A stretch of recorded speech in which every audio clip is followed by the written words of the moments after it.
it ended up working out for my good simply because I obeyed.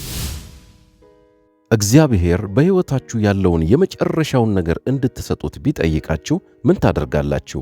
እግዚአብሔርን መታዘዝ ለእናንተ ከባድ የሚመስልበት በባንክ አካውንታችሁ 100 ብር የማይሞላ ብቻ የቀረበትና ሁሉንም ነገር ልታጡ የተቃረባችሁበት ቅጽበት ቢሆን አሁን ላይ በከባድ ሁኔታ ውስጥ እያለፋችሁ የእግዚአብሔርን ተአምር እየጠበቃችሁ ከሆነ ይህንን ቪዲዮ ተመልከቱ። እግዚአብሔር በሕይወታችሁ ውስጥ አንድ ነገር ይቀይራል። ስሟ ላቲሻ ይባላል። እስከ መጨረሻው የእምነቷ ጥግ የተፈተነችበትን አንድ ምስክርነት ላካፍላችሁ። በትዳር መለያየት፣ ሥራ አጥነት፣ የቤት ኪራይ ችግር እና ከአልጋዋ መነሳት እንኳ እስኪያቅታት ድረስ በከባድ የመንፈስ ጭንቀት ውስጥ ነበረች። ይህ ምስክርነት በአንደኛ ነገሥት ምዕራፍ 17 ላይ ያለውን የነቢዩ ኤልያስንና የሰራፕታዋን መበለት ታሪክ በእጅጉ ያስታውሰኛል። እሷና ልጇ በልተው ለመሞት ያዘጋጁት የመጨረሻ ጥቂት ዱቄትና ዘይት ብቻ ነበር ያላቸው። እግዚአብሔር ግን የመጨረሻውን ተስፋቸውን መጀመሪያ ለእርሱ እንድትሰጠው ጠየቃት። ለእግዚአብሔር በመታዘዟም በበረከቱ አጥለቀለቃት።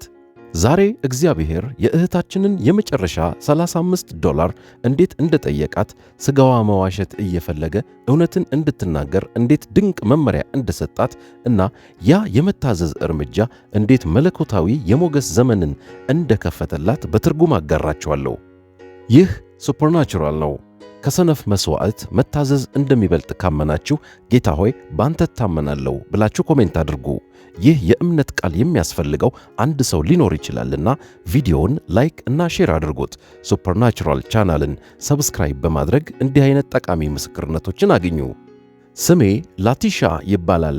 እምነቴ በብርቱ የተፈተነበትን አንድ ምስክርነት ላካፍላችሁ እፈልጋለሁ። በትዳር መለያየት፣ ሥራ አጥነት፣ ከአልጋዬ መነሳት እስኪያቅተኝ ድረስ በከባድ ጭንቀት ውስጥ ነበርኩ። እግዚአብሔር አንድ ከባድ ነገር እንዳደርግ ነገረኝ።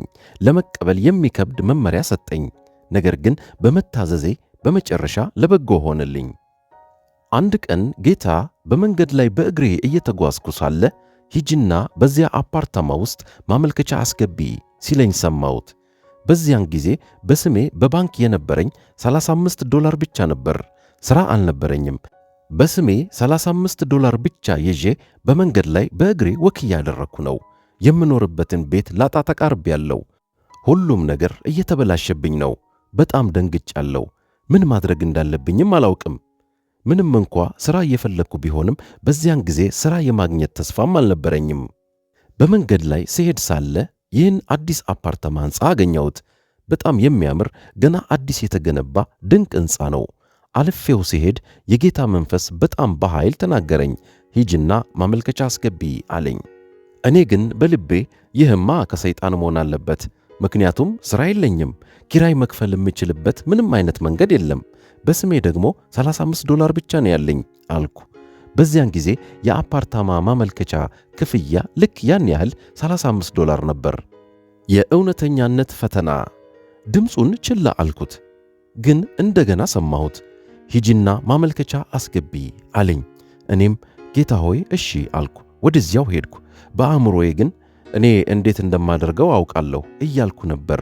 ዝም ብዬ ይህን ያህል ገንዘብ አገኛለሁ ብዬ ከፍ አድርጌ ነግራቸዋለሁ ብዬ አሰብኩ።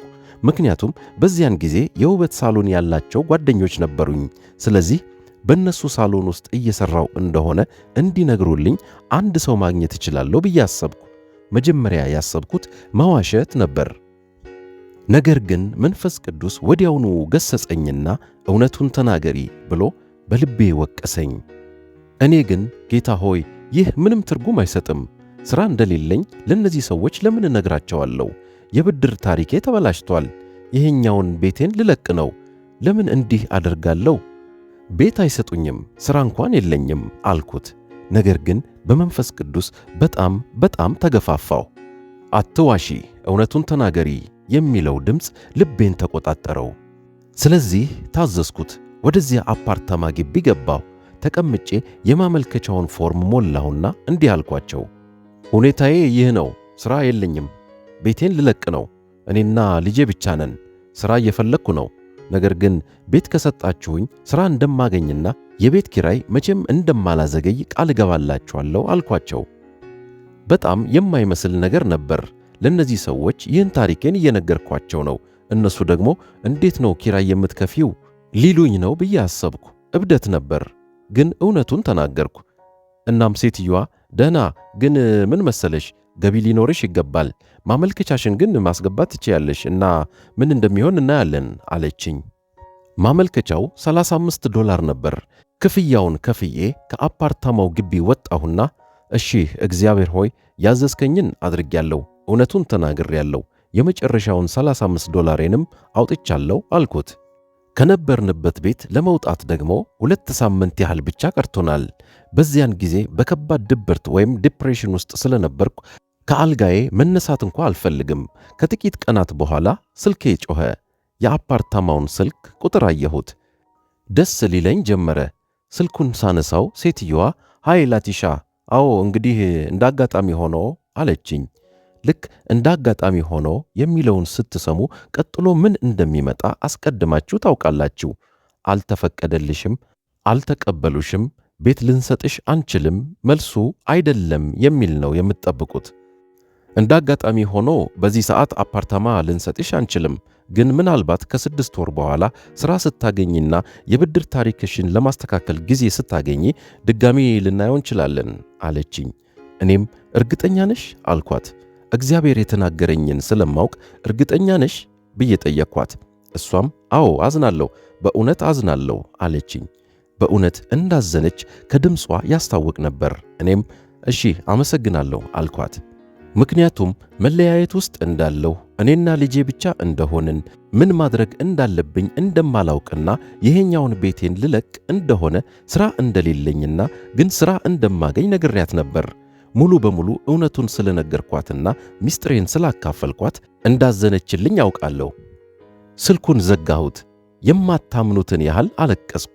በጣም ግራ ተጋባው። እግዚአብሔር ሆይ ያንን እንዳደርግ የነገርከኝ አንተ እንደሆንክ አውቃለሁ፣ ምክንያቱም ለሰው ምንም ትርጉም የሚሰጥ ነገር አይደለም አልኩ። አንዳንድ ጊዜ አንድ ነገር ማድረግ እንዳለባችሁ ይሰማችኋል።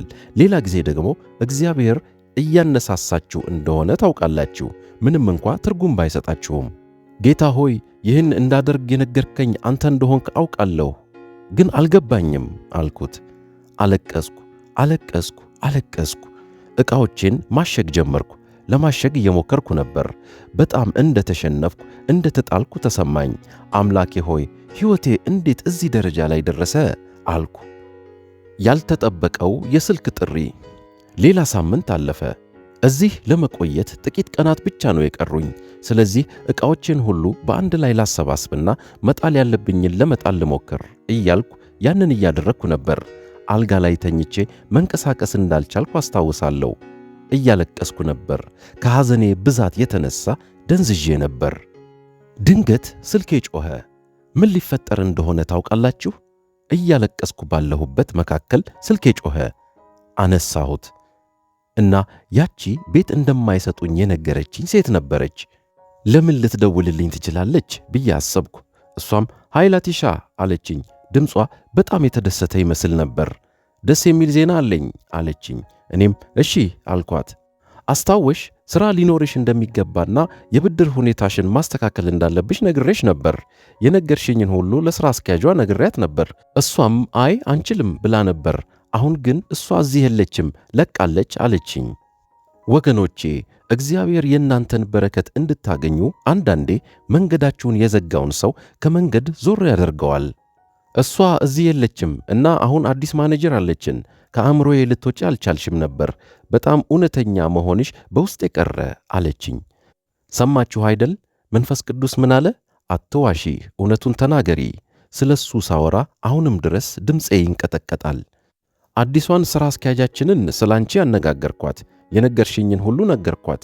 እሷም እንድደውልልሽና ቁልፎችን መቼ መጥተሽ መውሰድ እንደምትቺ እንድጠይቅሽ ነገረችኝ አለችኝ። የመታዘዝ በረከት። ወገኖቼ እኛ ስንታዘዝ እግዚአብሔር እንዲህ ነው የሚሠራው። የእርሱን መመሪያ ዝም ብለን ስንሰማ እግዚአብሔር እንዲህ ነው የሚሠራው። በጣም ታላቅ ዋጋ ያመጣል። መጥተሽ ቁልፎችሽን መውሰድ ትችያለሽ፣ የምትፈልጊውን ማንኛውንም ክፍል መምረጥ ትችያለሽ አለችኝ። ይህ ሙሉ በሙሉ አዲስ አፓርታማ ነው። የፈለግሽውን ክፍል መምረጥ ትችያለሽ እና የመጀመሪያው 3 ወራት የቤት ኪራይ ነፃ ይሆናል ብላ አዘነበችብኝ። በደስታ አነባሁ። ዋሽቼ ቢሆን ኖሮ ምን ሊሆን እንደሚችል አስቡት። ዝም ብዬ መታዘዝ ብቻ ሲገባኝ በዚያ ቦታ ላይ በብልሃትና በማጭበርበር ለመግባት ሞክሬ ቢሆን ኖሮ ምን ሊሆን እንደሚችል አስቡት። እኔ ማድረግ የነበረብኝ እግዚአብሔር ያለኝን መታዘዝ ብቻ ነበር። የቀረውን ደግሞ እሱ እንዴት እንዲያደርግ ያውቃል። ወደ አዲሱ ቤት ገባሁ። በጣም ንጹሕ እና የሚያምር ቤት። ሁሉም ነገር አዲስ ነበር። በማይክሮዌቭ ላይ ያለውን የማሸጊያ ላስቲክ እኔው ራሴ ያነሳሁት። በምድጃው ላይ ያለውን ማጣበቂያ እኔው ከፈትኩት። ከዚህ በፊት በአዲስና በጣም በሚያምር ቦታ ኖሬ አላውቅም ነበር። በጣም ተገረምኩ። 3 ወር ነፃ የቤት ኪራይ። የእግዚአብሔር ተከታታይ ተአምር። ቅድም ያላነሳሁት ሌላው የዚህ ምስክርነት ክፍል ያንን የቀድሞውን ቤት የምለቅበት ጊዜ ተቃርቦ ሳለ አንድ ቀን በአንድ ሱቅ አጠገብ ነበርኩ። አንዲት ሴት ስልክ ስታወራ ሰማኋት። ከንግግሯ አለቃ ወይም ወሳኝ ሰው እንደሆነች ማወቅ ቻልኩ። ሥራ እየፈለግኩ ስለነበረ በዚያ ጊዜ ልትረዳኝ ትችል እንደሆነ ለማወቅ እየሞከርኩ ነበር። አውርታ ስትጨርስ ጣልቃ ለመግባት ፈልጌ አይደለም፣ ግን ምን አይነት ሥራ ነው የምትሰሪው አልኳት። እሷም በአንድ የጤና መምሪያ ውስጥ ዳይሬክተር እንደሆነች ነገረችኝ። ትልቅ ባለሥልጣን ነበረች። ለከተማው የሚመጡትን እርዳታዎች ሁሉ የምትጽፈው እሷ ናት። አዲስ ሰው እየቀጠራችሁ ነው? እኔ ሥራ እየፈለግኩ ነበር። ለተወሰነ ጊዜ ሥራ አጥቼ ነበር የቆየሁትና ሥራ ለማግኘት እየሞከርኩ ነው አልኳት። እሷም የትምህርትና የሥራ ልምድሽ ምንድን ነው አለችኝ።